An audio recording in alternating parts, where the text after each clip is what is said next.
Over the past few hours, we had two clusters of the earthquakes in the Reykjanes Peninsula of Iceland, where we have the American plates and the Eurasian plates separating and pulling apart that part of the Iceland. These two earthquake clusters, you can see them. They are clustering at two locations. One is in the Krýsuvík volcanic system and the other one is the Brennisteinsfjöll volcanic system. They're normal in that sense that they're happening all the time. And up to now, I would have said that these are tectonic. But when we look at the depth and the magnitude of these earthquakes, as I have shown it here, they look at a decrease in depth from 4 even to 1 kilometers, and the magnitude is quite tiny. If this is the case, I would call it these are the earthquakes created by the propagation or propagated by the movement of the magma propagated earthquakes, I would call them, fractures in that ground. And we have evidence further to show that there is a movement of magma. These are the GPS stations for the Krýsuvík volcanic system that I have the data for it.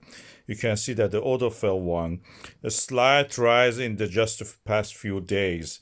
You can see that the trend is there. And in the other one, this is the Odafell still.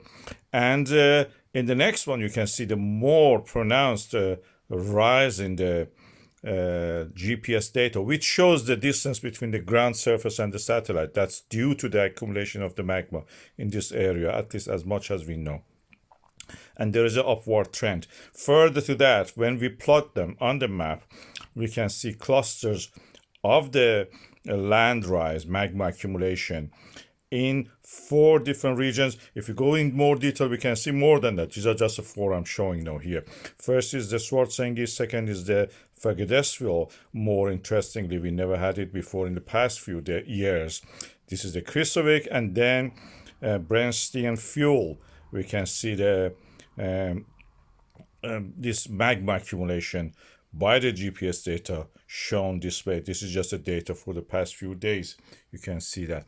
And this is due to the pulling apart and the fall down of the fractures created by this pulling apart, and then subsequent rise of the magma. Eventually, when the magma reservoir is built at the shallow depth, it may erupt.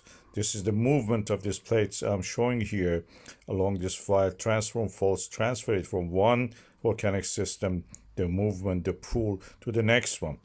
And we are clearly seeing the signs of this. Up to now, Svartsengi and Volcanic were erupting. Now we are having Krýsuvík and Brennisteinsfjöll actually ready to erupt. Magma accumulation has started in these two systems.